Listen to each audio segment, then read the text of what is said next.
charging sort of race, and the bumper work certainly came to the fore, didn't it? Yeah, you had to use bumper a bit tonight. I mean, there's been a lot of bumper work tonight, there's been a lot of hassle, but luckily I've got out of it all, so it's paid off. Now, you won the grand final in 1990 on World Final night. You've done it again tonight. What do you think to that? Yeah, I'm salty, but trophies aren't the same. Better or worse? Worse. Back to that plastic again. No, that can't be doing it. Particularly on a night like tonight. The silverware, I think, were poor tonight. And your reflections of the meeting as a whole and your role in it? I wish I'd have been at World Final, but I paid for it at Boston, and it's paid off tonight. I've won final, so it's been all right. A good night for me, but it's dragged on a bit. I don't think the crowd have liked it going on too long, and there's been better just doing like half an hour's entertainment than getting straight on with racing. Yeah. Okay then, Richard, well, you're obviously quite delighted with that, and you're eager to get in the bar to celebrate your victory. Well, I could do with a pint. Cheers, mate. All right, cheers. It's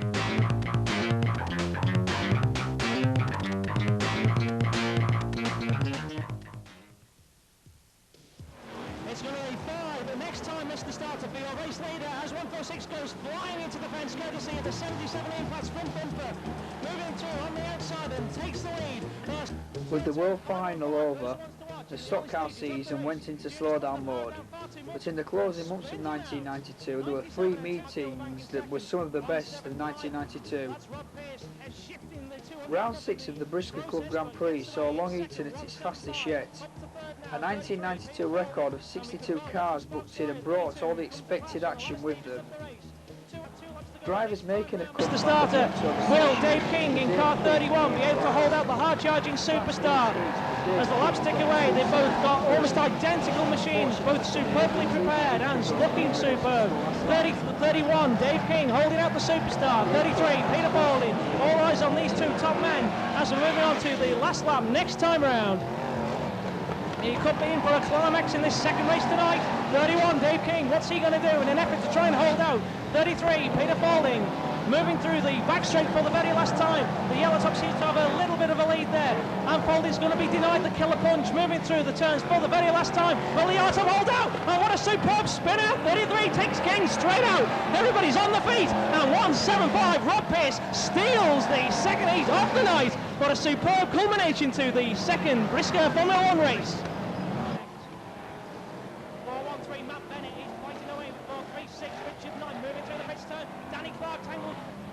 Heat 3 went to Bobby Burns, and consolation saw victory go to Jim Potter. Bert Finnegan won the final, his second in 2 consecutive Long Eaton meetings, after Dave King was demoted due to overtaking under caution. The Grand National saw another near win for King, which we go to next. 4th place, 5:33, Phil Herzog puts the power on too wide and goes hurtling out. It's going to be 5 next time, Mr. Starter. We've got an incident on the back straight for car 14, Roger Bromwell, Wally Pitton, and everybody's got to try and avoid that car that's tenuously strung out on the back straight. Flying through on the in out again, losing time and traction, but desperate to get back on terms with 31, Dave King pushing him round. 159 in there with 131, Richard Thornton. Here come the Starman charging down the home straight. We've got a spinner out and it's 109 Feds. Pushing on 175, Rob Pierce. Number 98, Lescar. 97, Murray Hansen takes out number 10. We have a rollover. Les has got to watch out for his back bender. It's 471, Bobby Burns throws left behind to turn him in onto the infield. Action all the way. And Bobby's gone flying out of the grand final. The lap's ticking away and Baldwin increases his lead. 31, Dave King in a very similar car. He's still in there as well. And 98, Les Spencer does the deal on 33. Peter Baldwin taking Q. Wayman Jr. He leads through the Starman. But it looks like he's going to leave his challenge far too late in the Grand National. Number 20, Warren Hunter, determined to take the advantage. Moving on through on the inside of 175, Rob Pierce. And the laps are ticking away and he's closing down the gap between himself and the flying yellow top. 31, Dave King. 515, Frankie Wayman Jr. having a quiet race in the Grand National by all accounts. And he's away and clear of the 4th place man, 260, Dave Beresford. In 5th is 213, Des Chandler. And the 2-2 goes out for your race leader, 31, Dave King. Sparks could still fly yet as number 20, Warren Hunter, closes him down. And they both hurtle down the back straight. 212, Frankie Wayman still puddling on through on the outside. But it's these two guys being passed to show the 1 lap to go board this time round. 31 and number 20, and will Warren Hunter do the deal on the race leader? 31, Dave King. He's going to wind up that big 510 Chevy, puts the bumper in, bumper's flying, the yellow top goes wide, and Hunter shoots it on through. Superb manoeuvring, classic stock car racing, and the checker flag goes down to Preston-based number 20, Warren Hunter. In surviving second despite a flat tyre is 31, Dave King, and coming home third is 515, Frankie Wayman Jr. And what a superb conclusion tonight's racing here at the Longington Sports Stadium. Bradford's 31st of October meeting was easily the best of the year. Each race saw leadership battles going down to the last lap. Popular victories were also the order of the day, with race wins going to John Wright, Les Spencer, John Lund, Mark Duxbury. The final went to Mal Brown, and the Grand Prix Grandmasters final went to Phil Smith. We joined the first race of the night, which saw the lead fall out between John Wright and Mal Brown. 169, Andy Clark, he takes out the 24 car, Elisa Harter out here on the pit turn. 402, that's Andre Zhang. He receives the bumper for 109. Phil Smith tries to tangle him through, but the 109 car gets through, and Zhang is having quite a race in this very first event of his. So your leader is 34, Mal Brown. He receives the number 1 signal from Lorne Foster, Mr. Starter. 218, that's Derek Fairhurst, who flatters into the fence on the home straight. 202, Richard Mason goes through. Andre Zhang receiving a big one and just about gets out of a pile, which takes out 3 cars, including 212, Frankie Wayman. And Zhang is out in a heap of steam on turns number 2. Checker flag time, and 128, John Wright from Longington takes the first heat of the night. In second place was 34, Mal Brown. Still holds up this procession of blue tops. The next battle was for Heat 2 between Kev Smith, Les Spencer and Frankie Wayman Jr. Rob Hughes caught up with the race winner after the race. And he's chasing after Smith. Will Smith be able to hold out the charge of 98, Les Spencer, 515, Frankie Wayman Jr. The blue tops go wide, Jr. looking for the inside line, and will they tangle out in a shower of sparks? Smith on the outside, 98, Les Spencer on the inside, and Junior Wayman looking to get through both of them. 98, Les Spencer now takes the lead, powering down the wide wall on the outside, down the home straight. He manages to try and get away from 64, Kev Smith, who's desperately trying to hold out the Silsden-based superstar. And Will Smith give the big one back to 98, Les Spencer, and Smith is trying to get through on the inside. He nearly goes over the Temple Balking, and the checkered flag goes down to 98, Les Spencer. It's the Midland man who takes checkered flag in the second heat of the night in superb style from 64, Kev Smith. By 2 ex-star men. One was 64, Kev Smith, but the man who came home first across the line was 98, Les Spencer. Well done, Les. Thank you. Yeah, nice little win that. Very pleased with that. A very well-earned one as well, by all the aggro that everybody was dishing out to one another. Yeah, very much so. It was a hard race from about halfway for me, for young Frankie behind, and then I had to just concentrate on worrying about him and catching Kev at the same time, which is quite a job to do, you know, when you got one behind and to catch one in front. Now, you certainly brought out your main attributes as being a driver who's never willing to move over right to the fore in that particular event. The race was evolving around the whole stream of blue tops right from the early stages of the race, and you managed to come out right on top. Yeah, I hung back a little bit at the beginning because I was last blue on the grid, and normally they don't all make it to the flag anyway. So I hung back a little bit. The track dried, the car was really handling well. I was very pleased with it. So I thought, yeah, now's the time to go for it.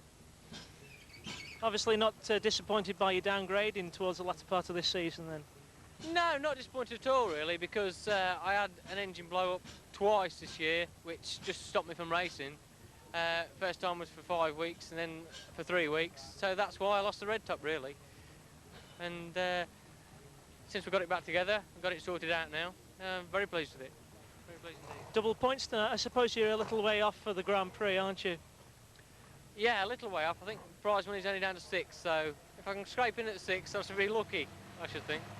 But if you manage to repeat the performance that you did in your heat in the main event of tonight, so perhaps it could be a nice little learner after all. Hopefully, you never know. Yeah, hope so. Hope so too, Les. Thank you for your time. Thank you. Miles on in with 421. He's under pressure from 383, Dave Johnson. The last race of the night saw Mal Brown lose out to Phil Smith in the closing stages, after which Rob Hughes caught up with the #1 yellow top. As is 2-3-4 Michael Street, he's out through with 86 David Tolson. 4-4-4, he tangles out with him, and it's 34 Mal Brown still holding the lead. 64 Kim Smith puts the big one in, and makes a mess, and he goes out with 2-8 Derek Fairhurst. So now the lead is down, moving through turns 1 and 2. 34 Mal Brown ahead of 5 Hawks Silsden. Puts the big one in, does Junior, and will man be able to hold him out? Tries to cut him into the infield, Marker Miles, and he holds it and wins tonight. 5-1-5, Frankie Wayman Jr. is not going to take any further part in this race as he has a rear flat tyre, and all the Starmen go propelling themselves through.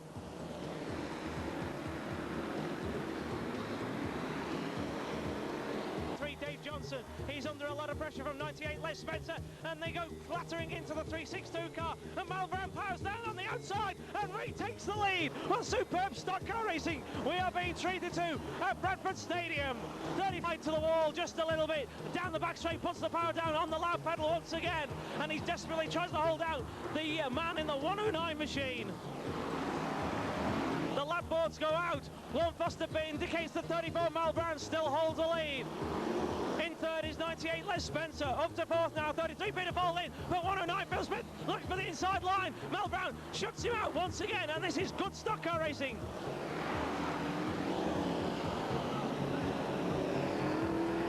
So everybody has their eyes up front. Mal Brown's car pushing on ever so slightly, puts the power down once again and breaks away from the 109 car. 98 Les Spencer, he's been taken by third by 33 Peter Foley. 109 Phil Smith puts the big one in, and he's been successful this time. And 109 Phil Smith was flying on through. 34 Mal Brown surely won't be able to give any sort of answer to that one. 33 Peter Folding about to arrive on the scene, but they're moving through the turns for the last time. 109 Phil Smith about to take the checkered flag. 34 Mal Brown comes in an excellent second place. In third was 33 Peter Folding. Here at the Odsal Stadium, Bradford, the best meeting that Mal Brown had probably achieved was a sensational Bellevue final victory back in 1983, where he managed to hold out the 190 car of Len Wolfenden. But would you admit, Mal, that tonight you've probably exceeded all expectations and probably had the best meeting ever in your racing career? Yeah, probably, yeah.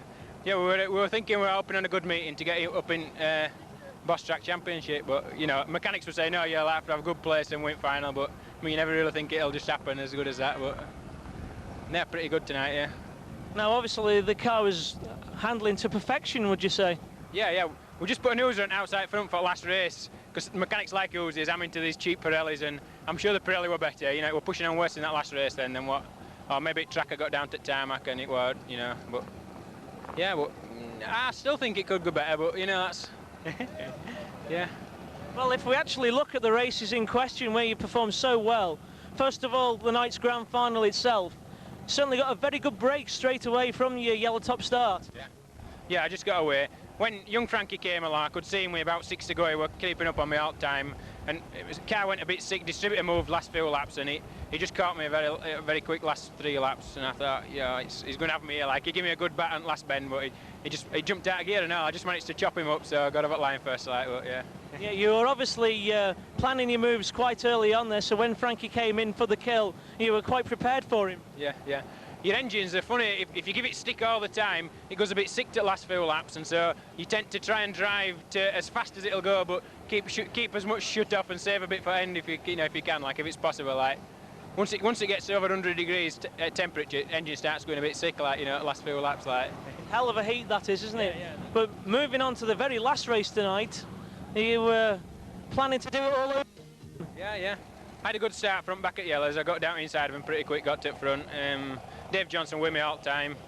You went through them like a proverbial steamroller, really. They did get past. I got hooked up on another white or yellow top, and they got past. Like, but yeah, that's Phil Smith come down inside early on, and I chopped him up on tip beams a bit, but he just got me 1 lap to go and got past. Like, so where Frankie Wayman failed, Phil Smith succeeded.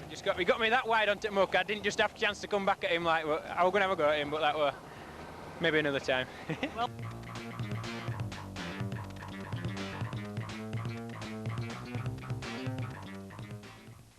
Davison's closing him down in 4.64, around turn 1 and 2.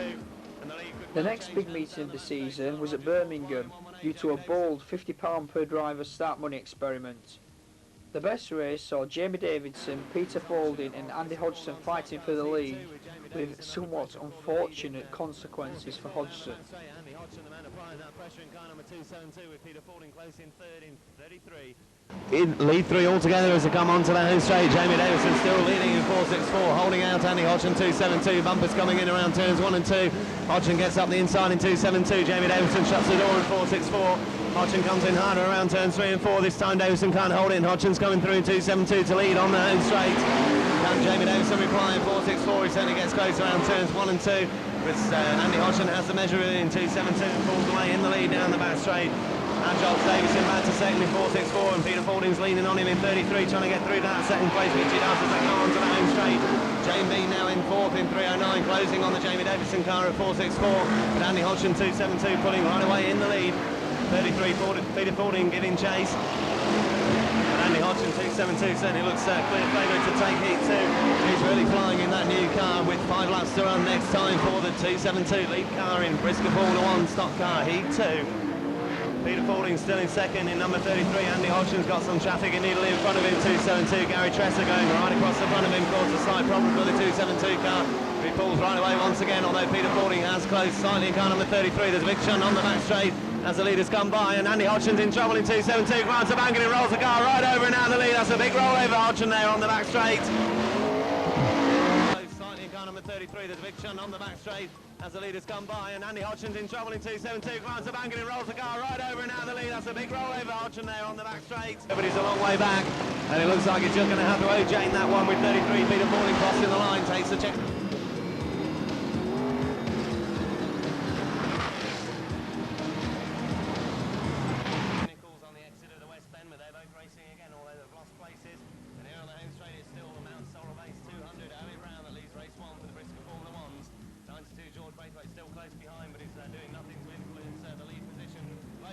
Hednesford's last of 92 saw Jamie Davidson take yet another race win in a meeting that was marred by the injury of Stephen Cooper after he hit a West Bend pile-up. Victory in the meeting's grand final went to Frankie Wayman Jr. Brown comes off worst on the front. He's tapping his back bumper as they come out of the West Bend and down towards the East Bend. Nigel Wharton comes in with a big one in 4.22, and that shoves Davison wide in 4.64, and Nigel Wharton comes through to lead race 2 for the Brisca Formula 1 stock cars. And now Junior Wayman 5.15 right with Jamie Davison 4.15 now, the first and second on the charts. Coming around the East Bend, and there's just one lap to run now, and Junior Wayman's closing down 4.22 Nigel Wharton. We head towards the West Bend for the last time, and Nigel Wharton's got a back marker right in front of him. 4.22 Nigel Wharton at the head of the pack, but Junior Wayman's closing him up in 5.15. Junior Wayman's coming in with a big one down towards the East Bend, and Nigel Wharton sent wide in 4.22, and Junior Wayman's coming through, but he's lost all his power, and Nigel Wharton's going to win race 2 for the Brisca Formula 1 stock car. Jamie Davison comes through to second, 203 Danny Clark third, and John Lund fourth, and Junior 5.15 Junior Wayman desperately trying to make up the ground on 4.64 Jamie Davison. Jamie in 3.09 straight. Very close it was though, Jamie Davison not far. Has already spun out. 4.22 Nigel Wharton forces his way past 53 John Lund at the halfway stage of the Grand National. Nigel Wharton's gone through into fourth, and he's looking at Jane Bean in his sights now. Home straight, this is the battle for third place. Nigel Wharton bumpers Jane Bean into the West Bend. Bean sits wide, and Wharton's trying to come through on the inside down the back straight, but Bean shuts him out and down the back straight. Nigel Wharton closes right up on Jane Bean 3.09, but he's not going to pass her. Jane Bean's going to take third place in 3.09. So Wayman comes through in 5.15. Scunthorpe's last session of 92 was unfortunately its last ever, the Ashbyville Oval being developed into an access road in 1993. Kev Smith made the meeting his own, winning every race but the final, which saw victory go to Phil Smith. Kev Smith took victory in the Stuxline Grand National Championship and also the traditional Stu Smith sponsored £1,000 Dash for the Cash, which left Kev to go home £1,700 the richer. Frankie Wayman Jr.'s mid-season injury compared to any hopes for a classic national point shootout between 53 and 515. We look forward in anticipation of the re-emergence of the battle in 1993.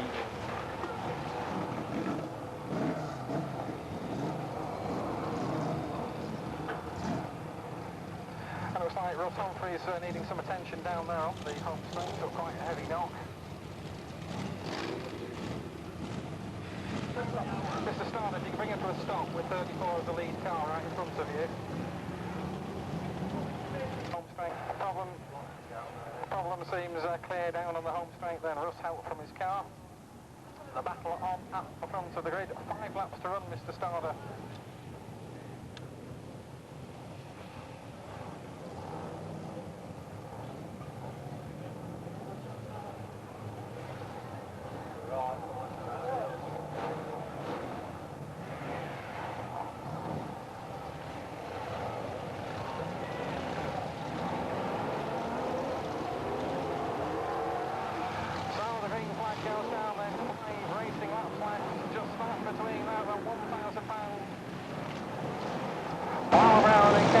Got to be the 2 favourites, but Junior Wayman right there in 5.15 to go around that pit turn.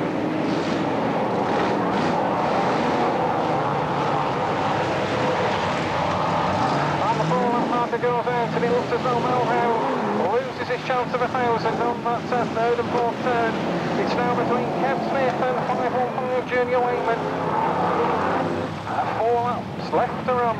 Those 2 cars bumper to bumper as they go into that back straight.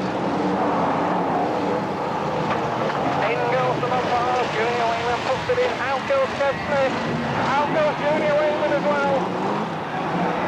So running now looks as though it's between Smith and Paul Harrison. And Junior would only ever get 1 chance of Kev Smith, and that looks as though it was it. Manages to recover well. 2 lap marker, back to go out for the 64 car. Harrison got it all to do now in these closing laps, and he goes through. In fact, car number 2, Paul Harrison takes the lead. Just 2 laps left to run for the Robert Racer. That 64 car got handling problems as he loses ground on that number 2 car. Just 1 lap to go now between. And the 1,000 back, in goes the bumper as they go down that back straight, but still Harrison holds on. Smith comes through and it's all going to be on this last lap.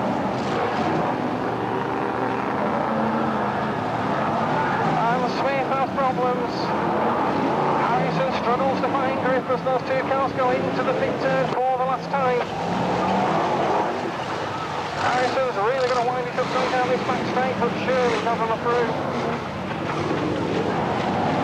Smith comes round that turnstile bend for the last time, about to collect the checkered flag. And £1,000 then goes to Kev Smith, driver car number 64. And what a super way to end an excellent evening's racing here at Scunthorpe.